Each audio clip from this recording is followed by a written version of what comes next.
my throat," returned Dick. "And now to resume. Once it happened in Cheshire, near Dunham, I popped on a horseman alone, whom I speedily stopped. That I lightened his pockets you'll readily guess. Quick work makes Dick Turpin when mounted on Bess. Now it seems the man knew me. "Dick Turpin," said he, "you shall swing for this job, as you live, d'ye see?" I laughed at his threats, and his vows of redress. I was sure of an alibi then with Black Bess.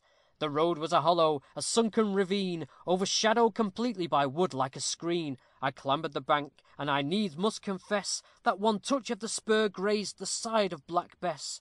Brake brook, meadow, and ploughed field Bess fleetly bestrode. As the crow wings her flight, we selected our road. We arrived at Hoff Green in 5 minutes or less. My neck it was saved by the speed of Black Bess. Stepping carelessly forward, I lounged on the green, taking excellent care that by all I am seen. Some remarks on time's flight to the squires I address, but I say not a word of the flight of Black Bess. I mention the hour, it was just about 4.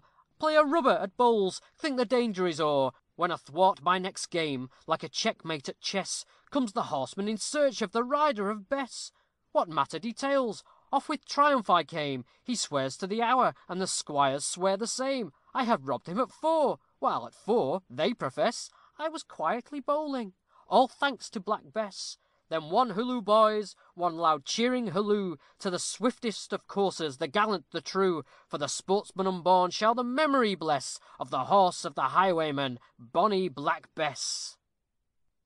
Loud acclamations rewarded Dick's performance. Awakened from his doze, Zoroaster beat time to the melody, the only thing, Jerry said, he was capable of beating in his present shattered condition. After some little persuasion, the Magus was prevailed upon to enliven the company with a strain, which he trolled forth after a maudlin manner. The double cross. Though all of us have heard of crossed fights, and certain gains by certain lost fights, I rather fancies that it's news how in a mill both men should lose. For where the odds are thus made even, it plays the Dickens with the Stephen. Besides, against all rule they're sinning, where neither has no chance of winning. Two milling coves, each wide awake, they're back to fight for heavy stake. But in the meantime, so it was, both kids agreed to play across. Bold came each buffer to the scratch, to make it look a tightest match. They peeled in style, and bets were making. 'Twas 6-4, but few were taking. Quite cautiously the mill began, for neither knew the other's plan. Each culled completely in the dark, if what might be his neighbour's mark. Resolve his fibbing not to mind, nor yet to pay him back in kind. So on each other kept they tout, and sparred a bit, and dodged about. With mauleys raised, Tom bent his back, as if to plant a heavy thwack. Vile Jem, with neat left-handed stopper, straight threatened Tommy with a topper. 'Tis all my eye, no claret flows, no faces sound, no smashing blows. 5 minutes pass, yet not a hit. How can it end, pals? Wait a bit. Each cove was teased with double duty, to please his backers, yet play booty. Then, luckily for Jem, a teller was planted right upon his smeller. Down dropped he stunned, when time was called. Seconds in vain, the seconds bawled. The mill is o'er, the crosser crossed. The losers won, the winners lost. The party assumed once more a lively air, and the glass was circulated so freely that at last a final charge drained the ample bowl of its contents. "The best of friends must part," said Dick, "and I would willingly order another whiff of punch. But I think we have all had enough to satisfy us, as you milling coves have it, Zory. Your one eye has got a drop in it already, old fellow, and to speak the truth, I must be getting into the saddle without more delay, for I have a long ride before me. And now, friend Jerry, before I start, suppose you tip us one of your merry staves.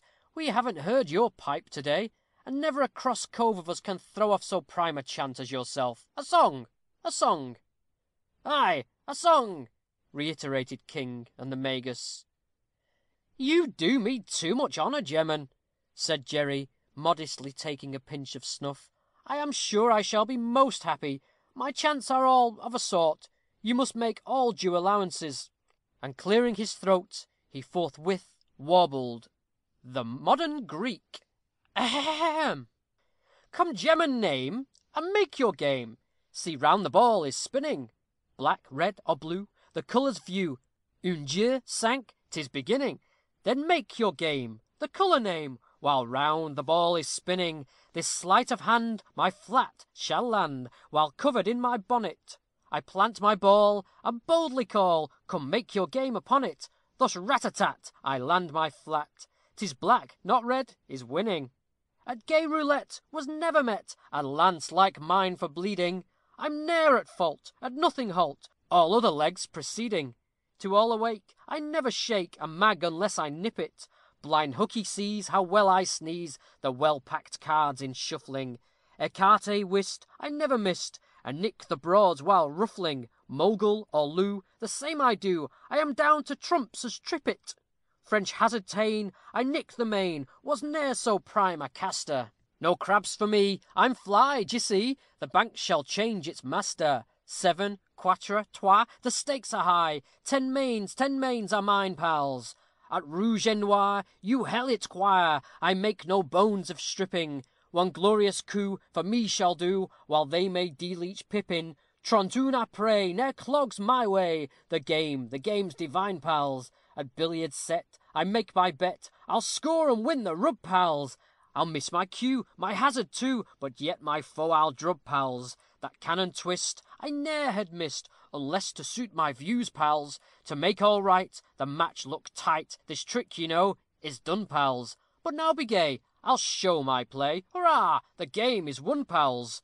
No hand so fine, no wrist like mine, no odds I e'er refuse, pals. Then choose your game, whate'er you name. To me, I like all offers. Chic hazard whist, whate'er you list. Replenish quick your coffers. Thus rat-a-tat, I land my flat. To every purse I speak, pals. Cramped boxes where all's right and fair. Barred balls I bar when goaded. The deuce is ace, is out of place. The deuce a die is loaded. Then make your game, your colour name. Success attend the Greek, pals. Bravo, Jerry, bravissimo! Chorused the party. And now, pals, farewell, a long farewell, said Dick, in a tone of theatrical valediction. As I said before, the best friends must separate.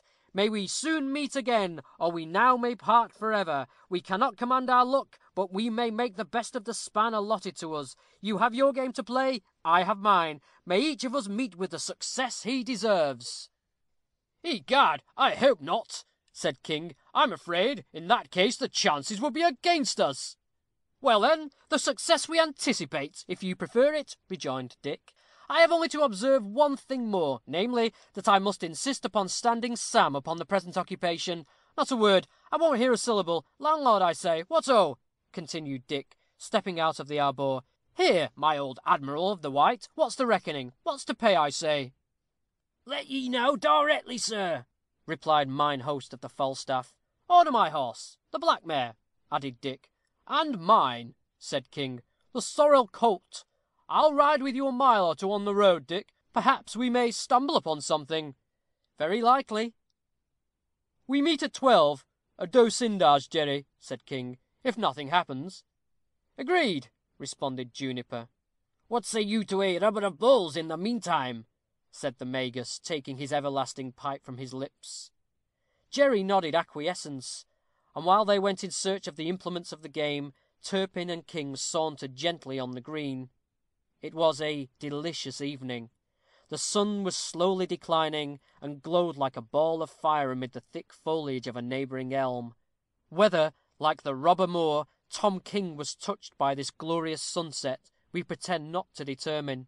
Certain it was that a shade of inexpressible melancholy passed across his handsome countenance, as he gazed in the direction of Harrow on the Hill, which, lying to the west of the green upon which they walked, stood out with its pointed spire and lofty college against the ruddy sky.